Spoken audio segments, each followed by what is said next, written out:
ಪಂಚಾಯಿತಿ ವಿಶೇಷ ಕಾರ್ಯಕ್ರಮಕ್ಕೆ ಸ್ವಾಗತ. ನಾನು ಹರಿಪ್ರಸಾದ್. ದಿನದ ಪ್ರಮುಖ ಸುದ್ದಿಗಳ ನಿಖರ ವರದಿ, ಯಾವುದೇ ಪಕ್ಷಪಾತವಿಲ್ಲದ ನೇರ ಮಾತು, ನಿಮ್ಮನ್ನು ದಾರಿ ತಪ್ಪಿಸದ ವಿಶ್ವಾಸಾರ್ಹ ವಿಶ್ಲೇಷಣೆ. ಇದುವೇ ನ್ಯೂಸ್ 18ನ ಪಂಚಾಯಿತಿ. ಆಳಂದ ಶಾಸಕ BR ಪಾಟೀಲ್ರು ಮಾಡಿದ್ದಂತಹ ಆರೋಪದ ನಂತರ ಶುರುವಾದ ಕಾಂಗ್ರೆಸ್ನ ಮನೆ ಜಗಳ ನಿಲ್ಲೋ ಲಕ್ಷಣ ಕಾಣ್ತಾ ಇಲ್ಲ. ವಸತಿ ಇಲಾಖೆಯವರು ದುಡ್ಡು ತಗೊಂಡು ಮನೆ ಕೊಡ್ತೀರಿ ಅಂತ ಶಾಸಕರು ಆರೋಪವನ್ನ ಮಾಡ್ತಾ ಇದ್ರೆ, ದುಡ್ಡು ಯಾರು ತಗೊಂಡಿದ್ದಾರೆ ತೋರಿಸಿ ನೋಡೋಣ ಅಂತ ಸಚಿವ ಜಮೀರ್ ಅಹಮದ್ ಖಾನ್ ಅವರು ಕೇಳ್ತಾ ಇದ್ದಾರೆ. ಇದುವೇ ಇವತ್ತಿನ ಪಂಚಾಯಿತಿಯ ಮೊದಲ ಸುದ್ದಿ, ಮನೆ ಕೆಡಿಸಿದ ಮಾತು. ಶಾಸಕ BR ಪಾಟೀಲ್ರು ಒಂದು ಗಂಭೀರವಾದಂತಹ ಆರೋಪವನ್ನ ವಸತಿ ಇಲಾಖೆ ವಿರುದ್ಧ ಮಾಡಿದ್ರು. ಬಡವರಿಗೆ ಕೊಡುವಂತಹ ಮನೆಗಳ ವಿಚಾರದಲ್ಲೂ ಕೂಡ ಹಣ ತಗೊಂಡು ನೀವು ಮನೆ ಕೊಡ್ತಾ ಇದ್ದೀರಿ, ನಾನ್ ಲೆಟರ್ ಕೊಟ್ರೆ ನೀವು ಮನೆ ಹಂಚಿಕೆ ಮಾಡ್ತಾ ಇಲ್ಲ, ಪಂಚಾಯತ್ ಮೆಂಬರ್ ಹೋಗಿ ಪಂಚಾಯತ್ ಅಧ್ಯಕ್ಷರು ಹೋಗಿ ದುಡ್ಡು ಕೊಟ್ಕೊಂಡು ಮನೆ ಮಂಜೂರು ಮಾಡಿಸ್ಕೊಂಡು ಬಂದಿದ್ದಾರೆ. ಈ ಮಾತುಗಳನ್ನು ಹೇಳಿರುವಂಥದ್ದು ಬೇರೆ ಯಾರು ಅಲ್ಲ, ಕರ್ನಾಟಕ ವಿಧಾನಸಭೆಯ ಸದಸ್ಯರಾಗಿರುವಂಥ ಆಳಂದ ಶಾಸಕ BR ಪಾಟೀಲ್ರು ಹೇಳಿರುವಂತಹ ಮಾತು.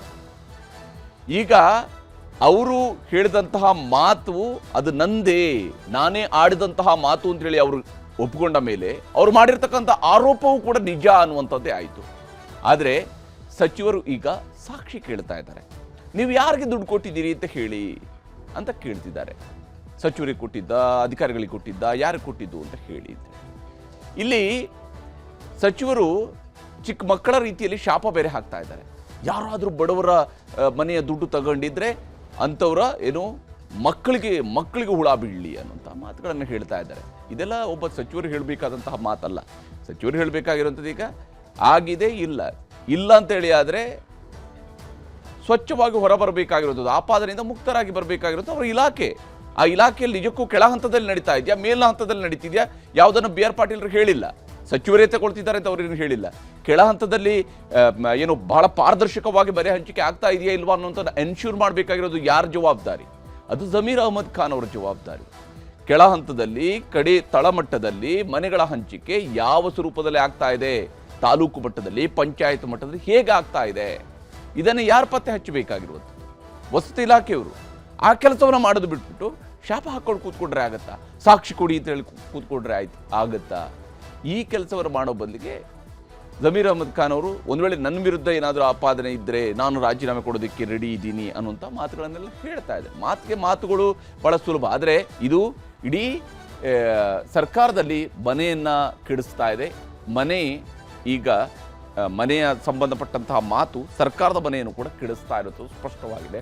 ಪ್ರತಿಪಕ್ಷಗಳಿಗೆ ಇದು ದೊಡ್ಡ ಆಹಾರ ಆಗಿದೆ. ಪ್ರತಿಪಕ್ಷಗಳ ಟೀಕೆಗೆ ಒಂದು ದೊಡ್ಡ ಸರಕು ಕೂಡ ಸಿಕ್ಕಿರುವಂಥದ್ದು. ಇನ್ನು ಎರಡನೇ ಸುದ್ದಿಯನ್ನು ನಿಮಗೆ ತೋರಿಸ್ತೀರಿ. ಇವತ್ತಿನ ಪಂಚಾಯಿತಿಯಲ್ಲಿ ವಿರಾಮದ ನಡುವೆ ಕದನ.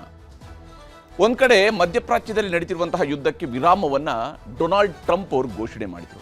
ಇತ್ತೀಚೆಗೆ ಅವರಿಗೆ ಈ ಕದನ ವಿರಾಮವನ್ನು ಘೋಷಣೆ ಮಾಡುವಂಥದ್ದೇ ಒಂದು ಟ್ರೆಂಡ್ ಆಗಿದೆ. ಯಾಕಂದರೆ ಒಂದಾದ ಮೇಲೆ ಒಂದು ಕದನ ವಿರಾಮವನ್ನು ನಾನು ಮಾಡಿಸಿದೆ ಅಂತ ಹೇಳ್ತಾ ಇರ್ತಾರೆ ಡೊನಾಲ್ಡ್ ಟ್ರಂಪ್ ಅವರು. ಇರಾನ್ ಮೇಲೆ ಅಮೆರಿಕನೇ ದಾಳಿ ನಡೆಸಿದ ನಂತರ ಇರಾನ್ ಒಂದು ಕೌಂಟರ್ ಅಟ್ಯಾಕನ್ನು ಅಮೆರಿಕದ ಮೇಲೆ ಮಾಡಿತು. ಅದಾಗ್ತಾ ಇದ್ದಂತೆಯೇ ಟ್ರಂಪ್ ಅವರು ಹೇಳಿದರು ಸಾಕು, ಇನ್ನು ಕದನ ವಿರಾಮ ಅಂತ ಘೋಷಣೆಯನ್ನು ಮಾಡಿದರು. ಆದರೆ ಅಷ್ಟಾದರೂ ಕೂಡ ಯುದ್ಧದ ವಾತಾವರಣ ತಿಳಿಯಾಗಿಲ್ಲ. ಇಸ್ರೇಲ್ ಮೇಲೆ ಇರಾನ್ ಮಿಸೈಲನ್ನು ಹಾರಿಸಿದೆ. ಇರಾನ್ನವರದ್ದೇ ಕಡೆಯ ದಾಳಿ ಆಗಬಾರ್ದು ಅನ್ನುವಂತಹ ಕಾರಣಕ್ಕೋ ಏನೋ, ಅದೇನಿದ್ರು ನಮ್ದಾಗಬೇಕು ಏನೋ ಅನ್ನುವಂತಹ ರೀತಿಯಲ್ಲೋ ಏನೋ ಇರಾನ್ನತ್ತ ಇಸ್ರೇಲ್ ಯುದ್ಧ ವಿಮಾನವನ್ನು ಹಾರಿಸಿದೆ. ಇಷ್ಟಾಗ್ತಾ ಇದೆ ಅಂದರೆ ನೀವು ಯುದ್ಧ ನಿಲ್ಲಿಸಬೇಕು ಅಂತ ಇಸ್ರೇಲ್ಗೆ ಅಮೆರಿಕ ಕೂಡ ತಾಕೀತು ಮಾಡಿದೆ. ಒಟ್ಟಿನಲ್ಲಿ ಇದು ವಿರಾಮದ ನಡುವೆ ನಡೀತಾ ಇರುವಂತಹ ಕದನದ ರೀತಿಯಲ್ಲಿ ಕಾಣ್ತಾ ಇದೆ. ಇದು ಕದನ ವಿರಾಮಕ್ಕಿಂತ ಹೆಚ್ಚಾಗಿ ವಿರಾಮದ ನಡುವೆ ಇನ್ನೊಂದು ಸಣ್ಣ ಕದನ ನಡೀತಾ ಇದೆ. ಅದು ಯಾವ ಸ್ವರೂಪದಲ್ಲಿದೆ ಅನ್ನೋದನ್ನು ಕೂಡ ವಿವರಿಸ್ತೀನಿ ಇವತ್ತಿನ ಪಂಚಾಯಿತಿ ಎರಡನೇ ಸುದ್ದಿಯಲ್ಲಿ. ಈಗ ಮೊದಲ ಸುದ್ದಿ ಕಡೆ ಹೋಗೋಣ. ಮನೆ ಕೆಡಿಸಿದ ಮಾತು. ಹೇಗೆ ಇಲ್ಲಿ ಮನೆಗೆ ಸಂಬಂಧಪಟ್ಟಂತೆ BR ಪಾಟೀಲ್ರು ಆಡಿರುವಂತಹ ಮಾತು ಸರ್ಕಾರಕ್ಕೆ ಕೆಟ್ಟ ಹೆಸರನ್ನು ಹೇಗೆ ತರ್ತಾ ಇದೆ, ಯಾವ ಸ್ವರೂಪದಲ್ಲಿ ಸರ್ಕಾರ ಈಗ ಆಪಾದನೆಯನ್ನು ಎದುರಿಸ್ತಾ ಇದೆ, ಇದನ್ನು ಹೇಗೆ ಬಗೆಹರಿಸುವಂತಹ ಕಡೆಗೆ ಸರ್ಕಾರ ಹೋಗ್ತಾ ಇದೆಯಾ ಅಥವಾ ಅದನ್ನು ಮತ್ತಷ್ಟು ಉಜ್ಜಾಡುವಂತಹ ಕೆಲಸವನ್ನು ಸರ್ಕಾರ ಮಾಡ್ತಾ ಇದೆಯಾ ಅನ್ನೋದನ್ನು ನಿಮಗೆ ತೋರಿಸ್ತೀನಿ. ಮನೆಗಳು ವಿಚಾರದಲ್ಲಿ ಯಾರನ್ನ ದುಡ್ಡು ತಗೊಂಡ್ರೆ ಅವ್ರ ಮಕ್ಕಳು ಹುಳ ಬಿಟ್ಟು ಸಾಯ್ತಾರೆ. ಆ ಬಡವ್ರ ಮನೆಯಲ್ಲಿ 5-10 ಸಾವಿರ ರೂಪಾಯಿ ತಗೊಂಡ್ರೆ ಅಷ್ಟು ದಲಿದ್ರ ನಂಗೆ ಬಂದಿಲ್ಲ. ನಾನು ಸತ್ಯ ಹರಿಶ್ಚಂದ್ರ ಅಂತ ಹೇಳಲ್ಲ. ನಾನು ಅಬ್ಬಬ್ಬಾ, ಏನ್ ಮಾತು, ಏನ್ ಶಾಪ. ತನ್ನ ಇಲಾಖೆಯ ಮೇಲೆ ಬಂದಿರುವ ಆರೋಪದಿಂದ ಅಂತರ ಕಾಯ್ದುಕೊಳ್ಳುವುದಕ್ಕೆ ಸಚಿವ ಜಮೀರ್ ಅಹ್ಮದ್ ಖಾನ್ ಅಬ್ಬರದ ಮಾತುಗಳನ್ನೇ ಅಸ್ತ್ರವಾಗಿ ಪ್ರಯೋಗಿಸಿದ್ದಾರೆ. ಇಷ್ಟಕ್ಕೂ ಮಾತು ಮನೆ ಕೆಡಿಸ್ತು, ತೂತು ಒಲೆ ಕೆಡಿಸ್ತು ಗಾದೆ ಮಾತನ್ನ ದೊಡ್ಡೋರು ಸುಮ್ಮನೆ ಮಾಡಿರೋದಲ್ಲ. ಬಾಯಿಂದ ಗೊತ್ತಿದ್ದೋ ಗೊತ್ತಿಲ್ಲದೆಯೋ ಹೊರಬಿದ್ದ ಮಾತುಗಳಿಂದಲೇ ಕೆಲವೊಮ್ಮೆ ವಿವಾದಗಳು ಬಿರುಗಾಳಿಯಂತೆ ಅಪ್ಪಳಿಸಿ ಬಿಡ್ತವೆ. ಇದೀಗ ಆಳಂದ ಶಾಸಕ BR ಪಾಟೀಲ್ರು ಆಡಿರುವ ಮಾತುಗಳು ಕೂಡ ಅದೇ ರೀತಿಯಲ್ಲಿ ರಾಜ್ಯ ಸರ್ಕಾರಕ್ಕೆ ಪೆಟ್ಟು ಕೊಡ್ತಿವೆ. ನಾನು ಏನು ಹೇಳಿದ್ದು ಸತ್ಯ ಹೇಳಿದ್ದೀನಿ, ನಾನೇ ಮಾತಾಡೋದು, ನನ್ನ ಧ್ವನಿನೇ. ಇನ್ನೂ ಭಾಳ ಜನ ಹೇಳೋರಿದ್ದಾರೆ. ನಂದೇನು ಬೇಡಿಕೆ ಇಲ್ಲರಿ, ಪೇಪರಲ್ಲಿ ಏನು ಹೇಳಿದ್ದೀನಿ ಅದನ್ನೇ ಅಲ್ಲಿ ಹೋಗಿ ಹೇಳ್ತೀನಿ. ಸ್ವಾಭಾವಿಕವಾಗಿ ನಾವು ಸಂಸಾರ ಅಂದರೆ ಗಂಡ ಹೆಂಡತಿ ಜಗಳ ಇದ್ದೇ ಇರ್ತದೆ. ಇಷ್ಟಕ್ಕೂ ಆಳಂದ ಶಾಸಕ BR ಪಾಟೀಲ್ರು ಸಚಿವ ಜಮೀರ್ ಅವರ ಆಪ್ತ ಕಾರ್ಯದರ್ಶಿ ಸರ್ಫರಾಜ್ ಖಾನ್ ಅವರ ಜೊತೆ ಆಡಿರುವ ಮಾತುಗಳು ಈಗಾಗಲೇ ರಾಜ್ಯ ಸರ್ಕಾರದ ವಸತಿ ಯೋಜನೆಗಳ ಮೇಲೆಯೇ ಮಸಿ ಬೆಳೆದಿವೆ. ರಾಜ್ಯದಲ್ಲಿ ಬಡವರಿಗೆ ಮನೆ ಸಿಗಬೇಕು ಅಂದ್ರೆ ದುಡ್ಡು ಕೊಡಬೇಕು ಎಂದು ಶಾಸಕ ಪಾಟೀಲ್ ಹೇಳಿದ್ರು. ಹಾಗೇನಾದ್ರೂ ದುಡ್ಡು ಯಾರಾದ್ರೂ ತಗೊಂಡ್ರೆ ಅಂಥವರನ್ನ ಹ್ಯಾಂಗ್ ಮಾಡಿಸ್ತೀನಿ ಅಂತ ಸರ್ಫರಾಜ್ ಖಾನ್ ಹೇಳಿದ್ದಕ್ಕೆ ಹಾಗಿದ್ರೆ ನೀವು ಸುಮಾರು ಜನರನ್ನ ಹ್ಯಾಂಗ್ ಮಾಡಬೇಕಾಗುತ್ತೆ ಎಂದು ಪಾಟೀಲ್ರು ವ್ಯಂಗ್ಯವಾಗಿ ಹೇಳಿದ್ರು. ಆದ್ರೆ ಪಾಟೀಲರು ಹೇಳಿದ್ದರಲ್ಲಿ ಸತ್ಯ ಇದೆಯೋ ಅಥವಾ ಅದರಲ್ಲಿ ಯಾವುದು ಹುರುಳಿಲ್ಲವೋ ಎನ್ನುವುದನ್ನ ಪತ್ತೆ ಹಚ್ಚುವುದು ವಸತಿ ಇಲಾಖೆಯ ಮಂತ್ರಿಯಾಗಿ ಜಮೀರ್ ಅಹ್ಮದ್ ಖಾನ್ ಅವರ ಜವಾಬ್ದಾರಿ ಆಗಬೇಕಿತ್ತು. ಆದ್ರೆ ಜಮೀರ್ ಮಾತ್ರ BR ಪಾಟೀಲ್ ಮಾಡಿರುವ ಆರೋಪ ಸುಳ್ಳು. ನನಗಿನ್ನೂ ಬಡವರಿಂದ ಹಣ ತೆಗೆದುಕೊಳ್ಳುವ ದರಿದ್ರ ಬಂದಿಲ್ಲ, ಆದ್ರೆ ಬಡವರಿಂದ ಯಾರೇ ₹1 ದುಡ್ಡು ತಗೊಂಡಿದ್ರೆ ಹುಳ ಬಿದ್ದು ಸಾಯ್ತಾರೆ, ಅವ್ರ ಮಕ್ಕಳು ಹುಳ ಬಿದ್ದು ಸಾಯ್ತಾರೆ ಅಂತೆಲ್ಲ ಶಾಪ ಹಾಕಿದ್ರು. ಈ ಮನೆಗಳು ವಿಚಾರದಲ್ಲಿ ಯಾರನ್ನ ದುಡ್ಡು ತಗೊಂಡ್ರೆ ಅವ್ರ ಮಕ್ಕಳು ಹುಳ ಬಿದ್ದು ಸಾಯ್ತಾರೆ. ಆ ಬಡವ್ರ ಮನೆಯಲ್ಲಿ 5-10 ಸಾವಿರ ರೂಪಾಯಿ ತಗೊಂಡ್ರೆ ಅಷ್ಟು ದಲಿದ್ರ ನನಗೆ ಬಂದಿಲ್ಲ. ನಾನು ಸತ್ಯ ಹರಿಶ್ಚಂದ್ರ ಅಂತ ಹೇಳಲ್ಲ. ನಾನು ತಾನು ಕುಳಿತಿದ್ದು 7 ಕೋಟಿ ಕನ್ನಡಿಗರ ಪಾಲಿನ ಶಕ್ತಿ ಸೌಧದಲ್ಲಿ ಎನ್ನುವುದನ್ನು ಮರೆತು ಒಳ್ಳೆ ಪಂಚಾಯಿತಿ ಕಟ್ಟೆಯಲ್ಲಿ ಕುಳಿತು ಮಾತನಾಡುವವರ ರೀತಿಯಲ್ಲಿ ಜಮೀರ್ ಶಾಪ ಹಾಕ್ತಾ ಹೋದ್ರು. ಅಷ್ಟಕ್ಕೆ ಸುಮ್ಮನಾಗದೆ ಅಕ್ರಮದ ಆರೋಪ ಮಾಡಿರುವ BR ಪಾಟೀಲ್ ಹೇಳಿದ ಊರುಗಳಿಗೆ ನಾವು ಮನೆ ಕೊಟ್ಟಿದ್ದೇವೆ, BR ಪಾಟೀಲ್ರು ಬರೆದಿದ್ದ ಪತ್ರದ ಆಧಾರದ ಮೇಲೆಯೇ ಅವರು ಹೇಳಿದ್ದ ಪಂಚಾಯಿತಿಗಳಿಗೂ ಮನೆ ಹಂಚಿಕೆ ಮಾಡಿದ್ದೇವೆ ಎಂದು ಜಮೀರ್ ಸಮಜಾಯಿಷಿ ನೀಡಿದ್ರು. ಹಾಗಿದ್ದರೂ ಪಾಟೀಲ್ರು ಮಾಡಿರುವ ಆರೋಪ ಸತ್ಯವೋ ಸುಳ್ಳೋ ಎಂದು ಪತ್ತೆ ಹಚ್ಚುವ ಬದಲು ಕೇವಲ ಆರೋಪ ಮಾಡಿ ಸುಮ್ಮನಿರೋದಲ್ಲ, ದುಡ್ಡು ತೆಗೆದುಕೊಂಡವರು ಯಾರು ಅಂತ ಪಾಟೀಲರೇ ಹೇಳಬೇಕು ಎಂದು ಜಮೀರ್ ಇಡೀ ಮನೆ ಹಂಚಿಕೆಯಲ್ಲಿ ಅಕ್ರಮ ನಡೆದಿದೆ ಎಂಬ ಆರೋಪದಿಂದ ನುಣುಚಿಕೊಳ್ಳುವ ಪ್ರಯತ್ನ ಮಾಡಿದ್ರು. ಗ್ಯಾರಂಟಿಗಳ ಹೊರೆಯ ಹೊರತಾಗಿಯೂ ವಸತಿ ಇಲಾಖೆಗೆ ದುಡ್ಡು ಸಿಕ್ಕಿದೆ. ಸಿಎಂ ಕಾಳಜಿಯಿಂದಾಗಿ ಬಡವರಿಗೆ ಮನೆ ಕಟ್ಟಲು ಅನುದಾನ ಸಿಗ್ತಿದೆ. ಬಡವರು ಮನೆ ಕಟ್ಟಲು ₹7.5 ಲಕ್ಷ ಖರ್ಚು ಆಗುತ್ತದೆ. ಆದ್ರೆ ನಾವು ಈ ಮೊದಲು 1,20,000 ಕೊಡ್ತಿದ್ದು ಈಗ 3,50,000ಕ್ಕೆ ಮನವಿ ಬಂದಿದ್ದು ಅದನ್ನು ಪರಿಗಣಿಸುತ್ತಿದ್ದೇವೆ ಎಂದ್ರು. ವಸತಿ ಇಲಾಖೆಯಿಂದ ಈಗಾಗಲೇ 9.5 ಲಕ್ಷ ಮನೆಗಳ ವಿತರಣೆ ಗುರಿ ಇಟ್ಟುಕೊಂಡಿದ್ದು 2024ರಲ್ಲಿ 36,789 ಮನೆಗಳು ಮಂಜೂರಾಗಿದೆ. ಈ ವರ್ಷ 42,345 ಮನೆಗಳ ಹಂಚಿಕೆಗೆ ತೀರ್ಮಾನ ಮಾಡಲಾಗಿದೆ. ಶೀಘ್ರವೇ ಅದು ಕೂಡ ಆಗಲಿದೆ ಅನ್ನೋದು ಜಮೀರ್ ವಾದವಾಗಿತ್ತು. ಇಷ್ಟೆಲ್ಲಾ ಕೆಲಸ ಮಾಡುತ್ತಿದ್ರು ಆರೋಪ ಮಾಡುತ್ತಿರೋದ್ರಿಂದ ಎಲ್ಲದರ ತನಿಖೆ ಆಗಲಿ, ತಪ್ಪು ಸಾಬೀತಾದ್ರೆ ರಾಜೀನಾಮೆ ಕೊಡ್ತೇನೆ ಎಂದ್ರು ಜಮೀರ್. ಮನೆಯಲ್ಲಿ ಬಡವರಿಗೆ ದುಡ್ಡು ತಗೊಂಡು ಮನೆಗಳು ಕೊಡೋದ? ಎಲ್ಲನ ಉಂಟಾದು ಆ ಥರ ಇದ್ರೆ ಅವ್ರು ಯಾರು BR ಪಾಟೀಲ್ ಅವ್ರು ಹೇಳಿ, ಯಾರು ತೊಗೊಂಡಿದ್ದಾರೆ, ಯಾರು ಇಂಥವ್ರು ತೊಗೊಂಡಿದ್ದಾರೆ, ಅವ್ರ ಮೇಲೆ ಕ್ರಮ ತಗೊಳ್ಳೋ. ನಾವು ಬಿಡೋಕ್ಕಾಗಲ್ಲ. ಬಡವ್ರ ಪಾಪ ಕೊಡೋದೇ 1,20,000, ಅದ್ರಲ್ಲಿ ನೀವು 5-10 ಸಾವಿರ ರೂಪಾಯಿ ತೊಗೊಳಕ್ಕೆ ಸಾಧ್ಯನಾ? ಅದು ಆ ಬಡವ್ರ ಮನೆಯಲ್ಲಿ 5-10 ಸಾವಿರ ರೂಪಾಯಿ ತೊಗೊಂಡ್ರೆ ಅಷ್ಟು ದಲಿದ್ರ ನನಗೆ ಬಂದಿಲ್ಲ.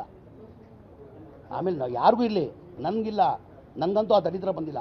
ಬಡವ್ರು ದುಡ್ಡು ತೊಗೊಂಡು ಜೀವನ ಮಾಡೋದು ನನಗಂತೂ ಆ ದಲಿದ್ರ ನನಗೆ ಬಂದಿಲ್ಲ. ಆಮೇಲೆ ಎನಿಬಡಿ, ನಾನು ಬಿಟ್ಟು ಎನಿಬಡಿ ಹೇಳ್ತಾ ಇರೋದು, ಅವ್ರು ಏನಾದ್ರು ತೊಗೊಂಡಿದ್ದು ಮಾಡಿದರೆ ಹುಳ ಬಿದ್ದು ಸಾಯ್ತಾರೆ. ಅವ್ರ ಮಕ್ಕಳು ಶಾಪ ತರಬೇಕಾದ್ರು. ಬಡವರು 1,20,000ದಲ್ಲಿ ನೀವು ಅವ್ರ ದುಡ್ಡು ತೊಗೊಂಡೆ. ನಾನು ಒಂದು ನಿಮಿಷ ಬರ್ತೆ. ನಾನು ಕೇಳ್ರಿ, ನಾನು ಸತ್ಯ ಹರಿಶ್ಚಂದ್ರ ಅಂತ ಹೇಳಲ್ಲ. ನಾನು ಈ ಬಡವ್ರ ಮನೆ ವಿಚಾರದಲ್ಲಿ ನಾನು ಸತ್ಯ ಹರಿಶ್ಚಂದ್ರ ಅಂತ ಹೇಳಲ್ಲ. ನಾನು ಕೇಳ್ರಿ, ಕಂಪ್ಲೀಟ್ ಮಾಡಕ್ಕೆ ಕೊಡ್ರಿ. ಕಂಪ್ಲೀಟ್ ಮಾಡಕ್ಕೆ ನೀವು ಇದೇ ಡೇಟ್ ಮಾಡೋದು, ನೀವು ಇದೇ ತಪ್ಪಿದು. ಕಂಪ್ಲೀಟ್ ಮಾಡಕ್ಕೆ ಕೊಡ್ರಿ, ಗುರುವೇ ಕಂಪ್ಲೀಟ್ ಮಾಡಕ್ಕೆ ಕೊಡು.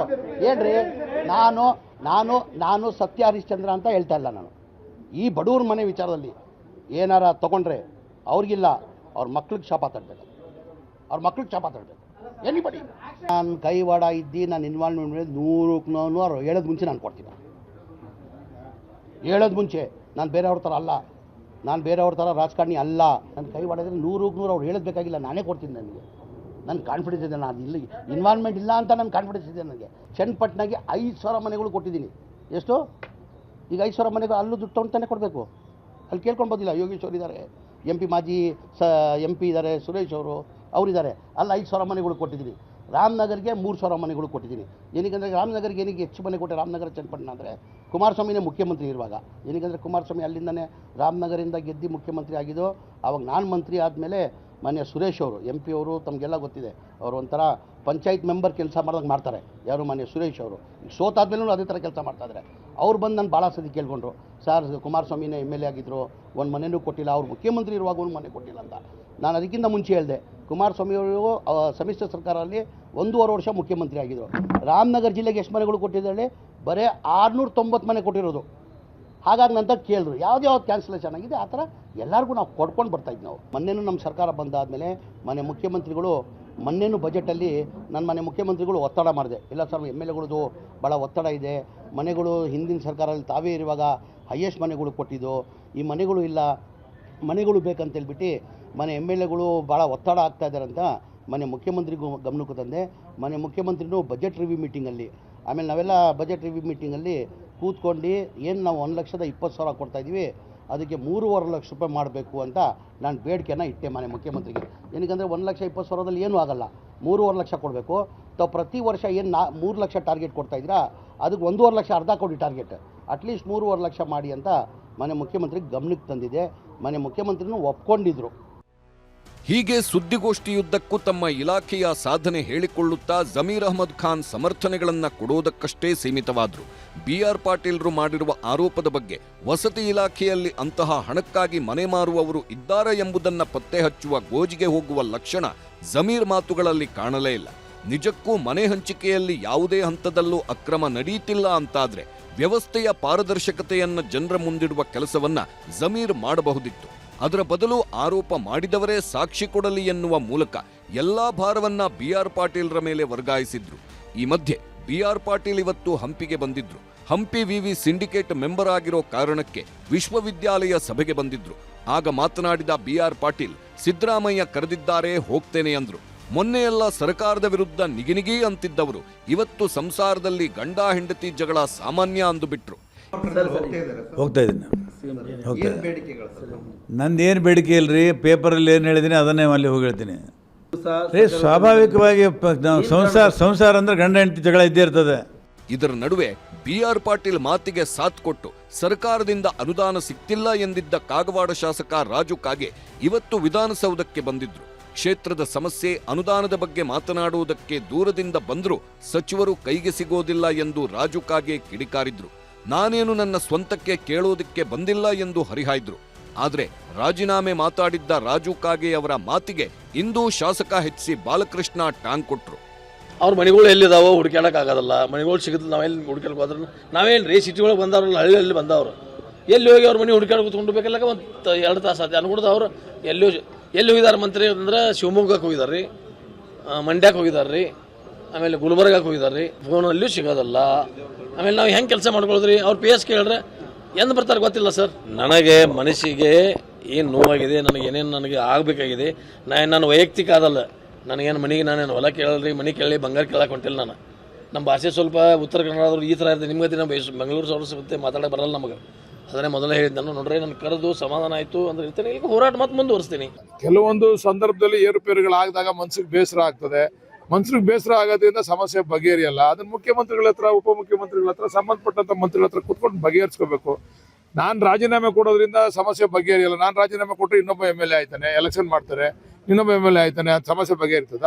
ನಮಗೆ ಜನ ಆಶೀರ್ವಾದ ಮಾಡೋರೆ, ನಾವು ಕೆಲಸ ಮಾಡಬೇಕು. ಅದನ್ನ ಹೋರಾಟನೋ ಇನ್ನೊಂದೋ ಮತ್ತೊಂದು ಯಾವ ಭೇಟಿ ಮಾಡೋದು, ಚರ್ಚೆ ಮಾಡೋದು, ಮುಖ್ಯಮಂತ್ರಿಗಳ ಮನವೊಲಿಸುವಂಥದ್ದು, ಮುಖ್ಯಮಂತ್ರಿಗಳಿಗೆ ಲೋಪದೋಷಗಳನ್ನ ಗಮನಕ್ಕೆ ತರುವಂಥದ್ದು ಮಾಡಿಕೊಂಡು ಕೆಲಸ ಮಾಡಬೇಕು. ನಾನು ಹಿರಿಯ ಶಾಸಕರಲ್ಲಿ ಮನವಿ ಮಾಡ್ತೀನಿ. ಇದರ ನಡುವೆಯೇ ಇಂದು CM ಸಿದ್ದರಾಮಯ್ಯ ದೆಹಲಿಗೆ ಹೋಗಿದ್ದಾರೆ. ರಾಷ್ಟ್ರಪತಿ ದ್ರೌಪದಿ ಮುರ್ಮು ಭೇಟಿಯಾಗಿ ಅಂಕಿತಕ್ಕಾಗಿ ಕಾಯುತ್ತಿರುವ ರಾಜ್ಯದ ಪ್ರಮುಖ ಮಸೂದೆಗಳ ಬಗ್ಗೆ ಮನವರಿಕೆ ಮಾಡಿಕೊಟ್ಟರು. ಹಣಕಾಸು ಸಚಿವೆ ನಿರ್ಮಲಾ ಸೀತಾರಾಮನ್ ಭೇಟಿಯಾಗಿ ಅನುದಾನ ತಾರತಮ್ಯ, GST ಹಂಚಿಕೆ ತಾರತಮ್ಯದ ಬಗ್ಗೆ ಮನವರಿಕೆ ಮಾಡಿಕೊಟ್ರು. ಇದೇ ವೇಳೆ ಹೈಕಮಾಂಡ್ ನಾಯಕರನ್ನೂ ಭೇಟಿಯಾದರು. ರಾಜ್ಯ ಕಾಂಗ್ರೆಸ್ ಉಸ್ತುವಾರಿ ರಣದೀಪ್ ಸುರ್ಜೇವಾಲಾ ಜೊತೆಗೂ ಪ್ರಸಕ್ತ ರಾಜ್ಯ ರಾಜಕೀಯ ಬೆಳವಣಿಗೆಗಳ ಬಗ್ಗೆ ಮಾತನಾಡಿದ್ರು. ತಮ್ಮದೇ ಶಾಸಕರ ಮಾತುಗಳಿಂದ ಪಕ್ಷಕ್ಕೂ ಮುಜುಗರ ಆಗ್ತಿದೆ, ಪ್ರತಿಪಕ್ಷಗಳಿಗೂ ಅಸ್ತ್ರವಾಗ್ತಿದೆ. ವಸತಿ ಇಲಾಖೆ ಮೇಲಿನ ಆರೋಪ ಸೇರಿ ಎಲ್ಲದರ ಬಗ್ಗೆ ಚರ್ಚೆ ನಡೆದಿದೆ. ಅಸಮಾಧಾನಿತರ ಜೊತೆ ಮಾತುಕತೆ ನಡೆಸುವಂತೆ ಸಿಎಂಗೆ ಸುರ್ಜೇವಾಲಾ ಸೂಚನೆ ನೀಡಿದ್ದಾರೆ. ಎಲ್ಲವನ್ನೂ ಆರಂಭದಲ್ಲೇ ಸರಿಪಡಿಸಿಕೊಳ್ಳಿ ಎಂಬ ಸಲಹೆ ಕೊಟ್ಟಿದ್ದಾರೆ. ಇನ್ನು ಅಭಿವೃದ್ಧಿ ಕೆಲಸಗಳಿಗೆ ಸಿದ್ದರಾಮಣ್ಣ ಬಳಿ ದುಡ್ಡಿಲ್ಲ ಅಂತ ನಿನ್ನೆ ಬಾದಾಮಿಯಲ್ಲಿ ಸಚಿವ ಪರಮೇಶ್ವರ್ ಹೇಳಿದ್ರು. ಇದು ಸರ್ಕಾರಕ್ಕೆ ಮತ್ತಷ್ಟು ಮುಜುಗರ ತಂದಿಡುತ್ತೆ ಎಂದು ಗೊತ್ತಾಗುತ್ತಲೇ ಪರಮೇಶ್ವರ್ ಯೂ-ಟರ್ನ್ ಹೊಡೆದಿದ್ದಾರೆ. ಅಭಿವೃದ್ಧಿ ಮಾಡತಕ್ಕಂಥ ರೀತಿಯಲ್ಲಿ 1,000 ಕೋಟಿ ಆಗ್ಬೋದು, ಎದುರ್ಕೋಬೇಡ ನೀವು. 1,000 ಕೋಟಿ ಅಂದ್ರೆ ಎದುರ್ಕಂತೀಯ? ಇದನ್ನ ಒಂದು ಇಡೀ ನಮ್ಮ ಬಾದಾಮಿಯ ಪಟ್ಟಣವನ್ನೇ ಅಭಿವೃದ್ಧಿ ಮಾಡ್ತಕ್ಕಂಥ ರೀತಿಯಲ್ಲಿ ಒಂದು ಪ್ರಾಜೆಕ್ಟ್ ಅನ್ನ ಮಾಡಿ ಕೇಂದ್ರಕ್ಕೆ ಕಳಿಸ್ಕೊಡ್ಬೇಕು. ನಮ್ಮ ಹತ್ರ ದುಡ್ಡಿಲ್ಲ, ಸಿದ್ದರಾಮಯ್ಯ ಹತ್ರ ದುಡ್ಡಿಲ್ಲ, ಆಯ್ತಾ? ಸಿದ್ದರಾಮಯ್ಯ ಹತ್ರ ದುಡ್ಡಿಲ್ಲ. ಈಗ ನಾವೆಲ್ಲ ನಿಮಗೆ ಕೊಟ್ಬಿಟ್ಟಿದ್ದೀವಿ, ಅಕ್ಕಿ, ಬೇಳೆ, ಎಣ್ಣೆ ಎಲ್ಲ. ಎಣ್ಣೆನೂ ಕೊಟ್ಬಿಟ್ಟಿದ್ದೀವಿ, ಇಲ್ಲೇ ಅವರೆಲ್ಲ ನಮ್ಮ ಸರ್ಕಾರದಲ್ಲಿ ಯಾವುದೇ ರೀತಿಯ ಆರ್ಥಿಕ ತೊಂದರೆ ಅಥವಾ ಆರ್ಥಿಕ ಮುಗ್ಗಟ್ಟು ಇಲ್ಲ. ಅದನ್ನು ಸ್ಪಷ್ಟವಾಗಿ ಹೇಳ್ತಾ ಇದ್ದೀನಿ.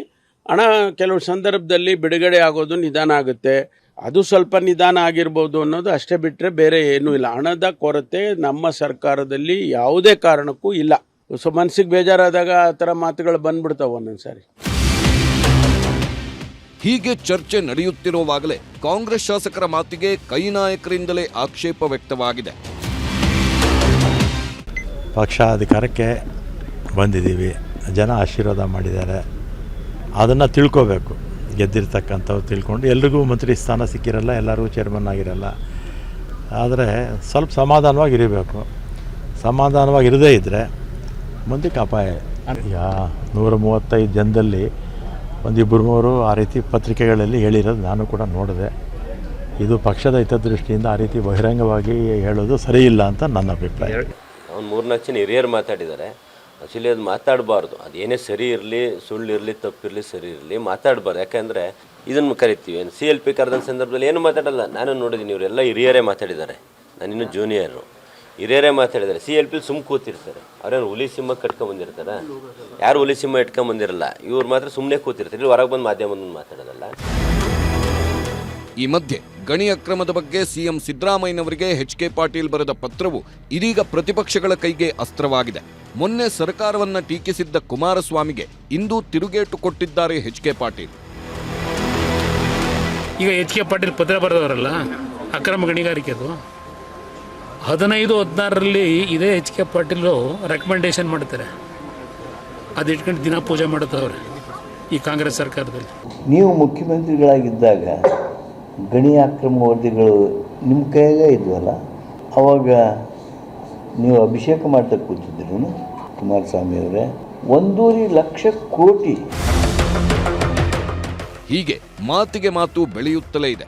ಇನ್ನೊಂದೆಡೆ ಕಾಂಗ್ರೆಸ್ ಶಾಸಕರ ಮಾತುಗಳನ್ನು ಸರ್ಕಾರದ ವಿರುದ್ಧ ಬಿಜೆಪಿ ನಾಯಕರು ಅಸ್ತ್ರವಾಗಿ ಪ್ರಯೋಗಿಸುತ್ತಿದ್ದಾರೆ. ನಾನಿವತ್ತು ರಾಜ್ಯದ ಮುಖ್ಯಮಂತ್ರಿಗಳನ್ನ ಕೇಳೋದಕ್ಕೆ ಇಚ್ಛಪಡ್ತೇನೆ. ಮಾನ್ಯ ಸಿದ್ದರಾಮಯ್ಯನವರೇ, BR ಪಾಟೀಲ್ ಅವರ, ರಾಜು ಕಾಗೆ ಅವರ, ಗೋಪಾಲ್ ಕೃಷ್ಣ ಅವರ ಹೇಳಿಕೆಗೆ ನಿಮ್ಮ ಉತ್ತರ ಏನು? ನಮಗೆ ಉತ್ತರ ಕೊಡಬೇಡಿ. ನಿಮ್ಮ ಆಡಳಿತ ಪಕ್ಷದ ಶಾಸಕರುಗಳು ಎತ್ತಿರ್ತಕ್ಕಂಥ ಪ್ರಶ್ನೆಗೆ ರಾಜ್ಯದ ಮುಖ್ಯಮಂತ್ರಿಗಳ ಉತ್ತರ ಏನು? ಈ ಸರ್ಕಾರದ ಬಂಡತನಕ್ಕೆ ಯಾರ ಹತ್ರ ಉತ್ತರ ಇದೆ? ಏನೂ ಆಗೇ ಇಲ್ಲ ಅನ್ನುವ ಮನಸ್ಥಿತಿಗೆ ಈಗ ನಿಮಗೆ ಸಾರ್ವಜನಿಕವಾಗಿ ಬೆತ್ತಲಾದ ನಂತರವೂ ಕೂಡ ಭ್ರಷ್ಟಾಚಾರದ ಕಾರಣಕ್ಕೆ, ಬೆಲೆ ಏರಿಕೆ ಕಾರಣಕ್ಕೆ, ತಪ್ಪು ನಿರ್ಧಾರಗಳ ಕಾರಣಕ್ಕೆ ಸಾರ್ವಜನಿಕವಾಗಿ ಬೆತ್ತಲಾದ ನಂತರವೂ ಕೂಡ ಇಲ್ಲ ಎಲ್ಲ ಚೆನ್ನಾಗಿದೆ ಅಂತ ಮರ್ಯಾದೆ ಇಲ್ಲದವ್ರ ತರ ಓಡಾಡುವವರಿಗೆ ಯಾರೇನು ಮಾಡೋಕ್ಕಾಗತ್ತೆ ಹೇಳಿ? ಹೀಗೆ ಸರ್ಕಾರಕ್ಕೆ ಮುಜುಗರ ತಂದಿಟ್ಟಿರುವ ವಸತಿ ಇಲಾಖೆಯಲ್ಲಿ ಕಾಸಿಗಾಗಿ ಮನೆ ಹಂಚಿಕೆ ಆರೋಪ ಸದ್ಯಕ್ಕಂತೂ ತಣಿಯುವ ಲಕ್ಷಣ ಕಾಣುತ್ತಿಲ್ಲ. ಹಾಗಿದ್ದರೂ ದೆಹಲಿಯಿಂದ ವಾಪಸ್ಸಾದ ಮೇಲೆ ಸಿಎಂ ಸಿದ್ದರಾಮಯ್ಯ ತಮ್ಮದೇ ಶಾಸಕರ ಬಹಿರಂಗ ಹೇಳಿಕೆಗಳಿಗೆ ಯಾವ ರೀತಿಯ ಮದ್ದರಿಯುತ್ತಾರೆಂದು ನೋಡಬೇಕು. Bureau report, news 18. ವಿರಾಮದ ನಡುವೆ ಕದನ ಮುಂದುವರೆದಿದೆ. ಇಲ್ಲಿ ಬ್ರೇಕ್ನ ನಂತರ ಅಂತ ಹೇಳ್ತೀವಲ್ಲ, ಹಂಗಿದೆ ಇದು. ಡೊನಾಲ್ಡ್ ಟ್ರಂಪ್ ಕದನ ವಿರಾಮ ಪ್ರಸ್ತಾಪದ ನಡುವೆಯೂ ಕೂಡ ಯುದ್ಧ ಮುಂದುವರೆದಿದೆ. ಅವರು ಅಟ್ಯಾಕ್ ಮಾಡಿದರೆ, ಇವರು ಅಟ್ಯಾಕ್ ಮಾಡೋಕ್ಕೆ ಹೋಗಿದ್ದಾರೆ. ಡೊನಾಲ್ಡ್ ಟ್ರಂಪ್ ಕದನ ವಿರಾಮ ಪ್ರಸ್ತಾಪದ ನಡುವೆಯೂ ಕೂಡ ಈ ಯುದ್ಧ ಮುಂದುವರೆದಿದೆ. ಇರಾನ್ ಟಾರ್ಗೆಟ್ ಮಾಡಿಕೊಂಡು ದಾಳಿಗೆ ಮುನ್ನುಗ್ಗಿದೆ. ಇಸ್ರೇಲ್. ಈಗ ಇಸ್ರೇಲ್ಗೆ ಬುದ್ಧಿ ಹೇಳ್ತಾ ಇದ್ದಾರೆ ಟ್ರಂಪ್. ನೋ, ಹೋಗಬೇಡಿ ಅಂತಿದ್ದಾರೆ. ಯುದ್ಧ ವಿಮಾನ ಬಾಂಬರ್ಗಳನ್ನು ಇರಾನ್ ಕಡೆಗೆ ಇಸ್ರೇಲ್ ಕಳಿಸಿತ್ತು. ಹೀಗೆ ಇಸ್ರೇಲ್ ಯುದ್ಧ ವಿಮಾನ ಬಾಂಬರ್ಗಳನ್ನು ಕಳಿಸಿದ ನಂತರ ಟಾರ್ಗೆಟ್ ಮಿಸ್ ಆದ ಕಾರಣಕ್ಕಾಗಿ ಆಕಾಶದಲ್ಲೇ ಅವು ಗಿರುಕಿ ಹೊಡೆದಿದ್ದಾವೆ. ಇದರ ನಡುವೆ ಕದನ ವಿರಾಮ ಘೋಷಣೆ ಬಳಿಕವೂ ಕೂಡ ಇಸ್ರೇಲ್ ಮೇಲೆ ಇರಾನ್ ಕೂಡ ದಾಳಿಯನ್ನು ನಡೆಸಿದೆ. ಇರಾನ್ ನಡೆಸಿರುವಂತಹ ದಾಳಿಯಲ್ಲಿ 7 ಜನ ನಾಗರಿಕರು ಸಾವಿಗೀಡಾಗಿದ್ದಾರೆ. 6 ಕ್ಷಿಪಣಿಗಳಿಂದ ದಾಳಿಯಾಗಿದೆ. ಜನವಸತಿ ಪ್ರದೇಶಗಳನ್ನು ಧ್ವಂಸ ಮಾಡಲಾಗಿದೆ. ಕಡೆಯ ದಾಳಿಯ ನಂತರ ಸಂಪೂರ್ಣ ಕದನ ವಿರಾಮದ ನಿರೀಕ್ಷೆ ಇದೆ. ಇರಾನ್ನ ಪ್ರಕಾರ ಅವರು ಕಡೆಯದಾಗಿ ಹೊಡಿಬೇಕು ಅಂತ, ಇಸ್ರೇಲ್ ಪ್ರಕಾರ ಅವರು ಕಡೆಯದಾಗಿ ಹೊಡಿಬೇಕು ಅಂತ. ಯಾರ್ದು ಕಡೆ ಆಗತ್ತೆ ಗೊತ್ತಿಲ್ಲ. ಆ ಕಡೆಯ ದಾಳಿಗೆ ಬೇಕಾಗಿಯೇ ಯುದ್ಧ ಮುಂದುವರೆದಿದೆ. ಮತ್ತೊಂದು ಯುದ್ಧ ನಿಲ್ಲಿಸಿದ್ವಿ ಅಂತ ಹೇಳ್ಕೊಳ್ತಾ ಇದ್ದಂತಹ ಟ್ರಂಪ್ಗೆ ಒಂದು ರೀತಿಯಂತ ಹಿನ್ನಡೆ ಆಗಿದೆ. ನಾನು ಮತ್ತೊಂದು ಯುದ್ಧ ನಿಲ್ಲಿಸಿದೆ ಅಂತ ಹೇಳ್ಕೊಂಡು ಟ್ರಂಪ್ ಹೇಳ್ಕೊಳ್ತಾ ಇದ್ರು, ಸಾಕು ಇನ್ನು ಮುಂದೆ ನಿಲ್ಲಿಸೋಣ ಅಂತ ಅಂದಿದ್ರು. ಆದರೆ ಈಗ ಟ್ರಂಪ್ ಮಾತನ್ನು ಲೆಕ್ಕಿಸದೆ ಇಸ್ರೇಲ್ ಮತ್ತು ಇರಾನ್ ಯುದ್ಧೋನ್ಮಾದವನ್ನು ಪ್ರದರ್ಶಿಸ್ತಾ ಇದ್ದಾವೆ. ಅಫ್ಕೋರ್ಸ್ ಇಸ್ರೇಲ್ ಕೂಡ ಘೋಷಣೆ ಮಾಡಿದೆ, ನಾವು ಕದನ ವಿರಾಮ ಮಾಡ್ತಿದ್ದೀವಿ ಅಂತ. ಕದನ ವಿರಾಮ ಹೇಳ್ತಾನೆ ಅವರ ಫ್ಲೈಟ್ಗಳು ಹಾರಿದವೆ. ಕದನ ವಿರಾಮ ಉಲ್ಲಂಘನೆ ಮಾಡಿದ ಇಸ್ರೇಲ್ ಇರಾನ್ಗೆ ವಾರ್ನಿಂಗ್ ಕೊಟ್ಟಿದ್ದಾರೆ ಡೊನಾಲ್ಡ್ ಟ್ರಂಪ್. ಅದರಲ್ಲೂ ವಿಶೇಷವಾಗಿ ಇಸ್ರೇಲ್ಗೆ ಹೇಳಿದ್ದಾರೆ. ಯುದ್ಧ ವಿಮಾನ ಪೈಲಟ್ಗಳನ್ನು ವಾಪಸ್ ಕಳಿಸ್ಕೊಳ್ಳೋದಕ್ಕೆ ಟ್ರಂಪ್ ತಾಕೀತು ಮಾಡಿದ್ದಾರೆ. ಹೀಗಾಗಿ ಯುದ್ಧ ನಿಲ್ಲಿಸಿ ಅಂತ ವಾರ್ನ್ ಮಾಡಿ ನ್ಯಾಟೋ ಸಭೆಗೆ ಟ್ರಂಪ್ ಹೋಗಿದ್ದಾರೆ. ಅಲ್ಲಿ ನಂತರ ಇದ್ರ ಬಗ್ಗೆ ಮುಂದುವರಿದ ಚರ್ಚೆಗಳು ಕೂಡ ಮುಂದುವರಿತವೆ. ಟ್ರಂಪ್ ಏನು ಹೇಳಿದ್ದಾರೆ ಅಂತ ನಿಮಗೆ ತೋರಿಸ್ತೀನಿ. rocket that I guess was fired overboard. It was after the time limit and it missed its target. And now Israel's going out. These guys got to calm down. Ridiculous. I didn't like plenty of things I saw yesterday. I didn't like the fact that Israel unloaded right after we made the deal. They didn't have to unload. And I didn't like the fact that the retaliation was very strong. But in all fairness, Israel unloaded a lot. And now I hear Israel just went out because they felt it was violated by one rocket that didn't land anywhere. That's not what we want, I'll tell you. And I'm telling you, I'm not happy about that, Israel. So Israel ಮಾಡಿರುವಂತಹ ಈ ಪ್ರತಿದಾಳಿ ಏನಿದೆಯಲ್ಲ, retaliation ಇದೆಯಲ್ಲ, ಇದನ್ನು ನನಗೆ ಖುಷಿ ಆಗಿಲ್ಲ, ಇದು ಸಂತಸವಂತಂದರೆ ನೀವು ನಿಲ್ಲಿಸಬೇಕು ಇದನ್ನು ಅಂತ ಹೇಳ್ಕೊಂಡು ಡೊನಾಲ್ಡ್ ಟ್ರಂಪ್ ಅವರು ಹೇಳಿದ್ದಾರೆ. ಮಧ್ಯಪ್ರಾಚ್ಯದಲ್ಲಿ ಬಹುತೇಕ ಶಾಂತಿ ನೆಲೆಸುವ ಸಾಧ್ಯತೆ ಅಥವಾ ಯುದ್ಧ ನಿಲ್ಲುವಂತಹ ಸಾಧ್ಯತೆ ಗೋಚರಿಸ್ತಾ ಇದೆ ಮೇಲ್ನೋಟಕ್ಕೆ. ಆದರೆ ಅದಕ್ಕೆ 24 ಗಂಟೆಗಳ ಗಡುವನ್ನು ಇರಾನ್ ಕೊಟ್ಟಿದೆ. ಇರಾನ್ ಹೇಳಿದೆ ಇಸ್ರೇಲ್ ಯಾವಾಗ ಯುದ್ಧ ನಿಲ್ಲಿಸುತ್ತೋ ಆವಾಗ ಕಡೆಯ ದಾಳಿಯ ಮೂಲಕವೇ ನಾವು ನಿಲ್ಲಿಸ್ತೀವಿ ಅಂತ ಹೇಳಿದ್ದಾರೆ. ಹೀಗಾಗಿ ಕಡೆಯ ದಾಳಿ ಯಾರದ್ದಾಗುತ್ತೆ ಅನ್ನೋಂಥದ್ದು ಕೂಡ ನೋಡಬೇಕಾಗಿರುವಂಥದ್ದು. ಅಲ್ಲಿವರೆಗೆ ಈ ಯುದ್ಧ ಈ ವಿರಾಮದ ನಡುವೆನೇ ಮುಂದುವರಿಯುತ್ತಾ ಅನ್ನುವಂಥ ಅನುಮಾನವೂ ಕೂಡ ಇದ್ದೇ ಇದೆ. ಇದಾಗಿತ್ತು ಇವತ್ತಿನ ಪಂಚಾಯಿತಿ. ನಮಸ್ಕಾರ.